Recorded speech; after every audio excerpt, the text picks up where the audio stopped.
Assalamualaikum warahmatullahi wabarakatuh. Ya teman-teman, kali ini saya berada di mobil Chevrolet Aveo tahun 2004. Ini adalah video tentang kekurangan dan kelebihan pada mobil Chevrolet Aveo ya teman-teman. Ini mobil Aveo generasi pertama tahun 2004. Mobil ini sebenarnya mobil Korea, cuman diadopsi oleh GM Amerika. Jadi kalau untuk mesin dan semuanya itu masih Daewoo ya. Jadi seperti itu. Oke teman-teman, untuk kekurangan pertama pada mobil ini langsung aja saya sampaikan. Yang pertama adalah mobil ini brandnya sendiri. Yang mana mobil ini memiliki brand Chevrolet. Chevrolet sendiri dikenal di Indonesia sudah angkat kaki atau apa istilahnya ya. Jadi mobil Chevrolet di Indonesia udah nggak ada, walaupun tempat servis dan spare partnya masih ada. Jadi kekurangan pertama adalah brandnya sendiri. Kemudian kekurangan yang kedua pada mobil ini adalah teman-teman mungkin bisa khawatirkan untuk harga spare part. Walaupun nggak begitu mahal, tapi tetap aja mobil ini spare partnya sedikit lebih mahal ketimbang mobil Jepang. Jadi itu ya yang saya lihat ya. Walaupun bedanya ya nggak banyak sih sebenarnya, sedikit aja perbedaannya. Cuman memang kalau spare part yang asli untuk mobil ini kalau kita cari ya harganya ya lumayan ya. Tapi kalau untuk brand-brand aftermarket atau merek kedua itu masih termasuk murah lah. Sedangkan untuk kekurangan ketiga pada mobil ini adalah harga bekasnya yang cukup murah. Cukup murah itu bisa baik untuk orang yang mau beli. Kalau orang untuk jual itu termasuk masalah ya.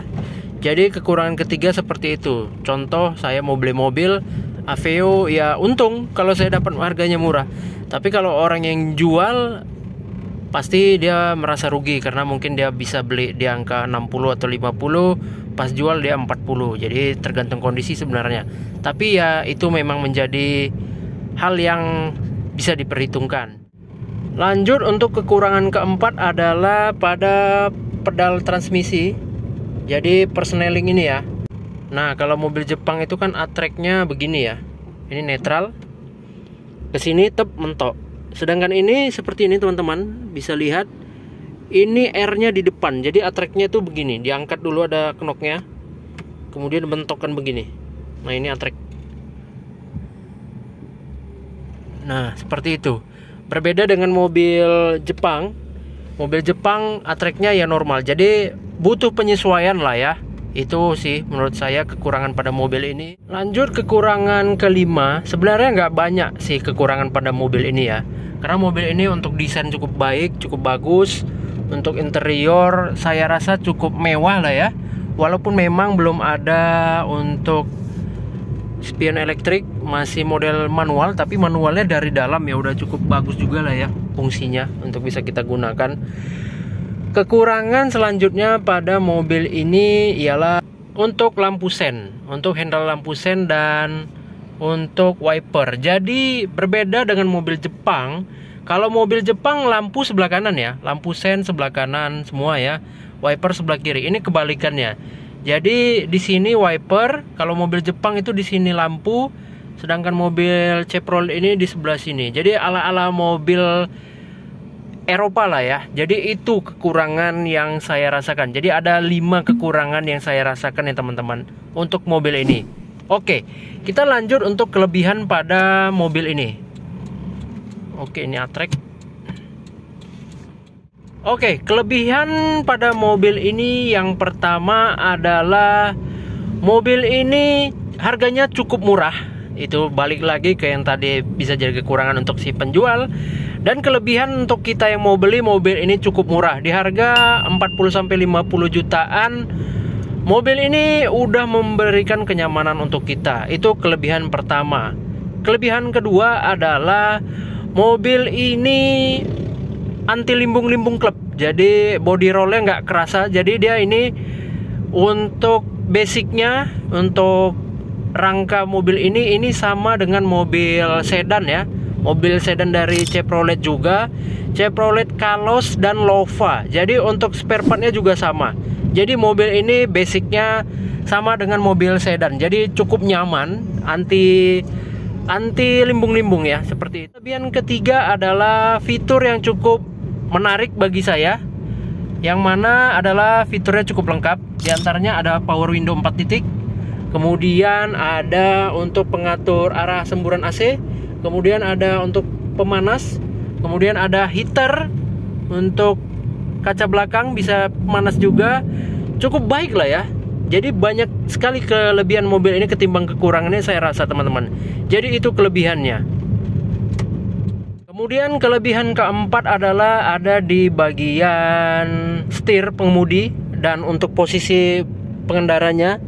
Mobil ini cukup baik dan cukup nyaman kalau kita gunakan sehari-hari. Jadi mobil ini bisa digunakan untuk harian. Saya rasa cukup nyaman sekali dengan bentuk kursinya seperti ini. Nah, teman-teman bisa lihat kursinya aja bagus begini ya. Untuk di bagian belakang juga cukup nyaman. Saya sudah merasakan dengan mobil-mobil lain Picanto yang untuk sepantaran dia ya. Picanto dengan harga-harga yang mirip.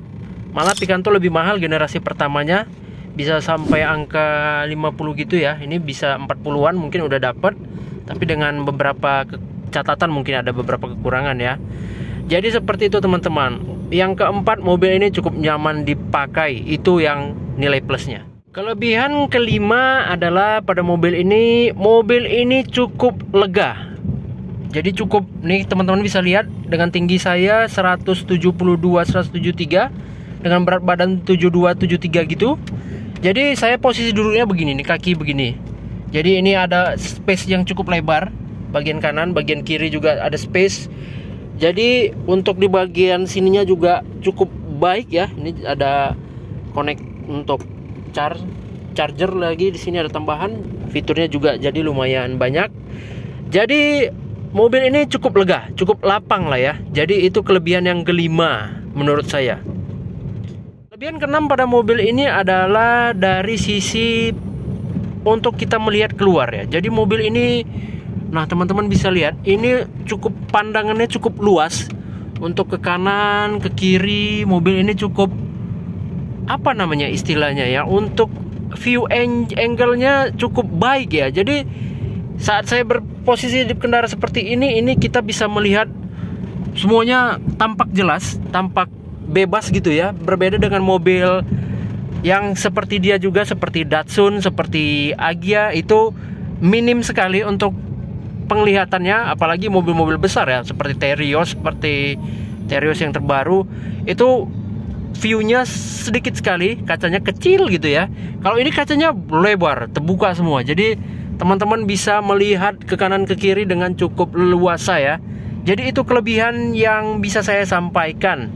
Dan satu lagi kelebihan pada mobil ini adalah untuk kursi pengemudi, joknya bisa dinaik turunkan. Itu kelebihan yang mantap. Dan tambahan satu lagi, untuk di baris kedua ada meja untuk makan.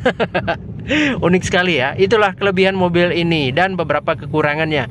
Oke teman-teman, semoga video ini bermanfaat. Jangan lupa like dan di subscribe. Semoga video ini bermanfaat buat kalian yang ingin mencari-cari mobil murah dan berkualitas. Dan jangan lupa, jika ada yang ingin ditanyakan, sampaikan di kolom komentar ya. Assalamualaikum warahmatullahi wabarakatuh.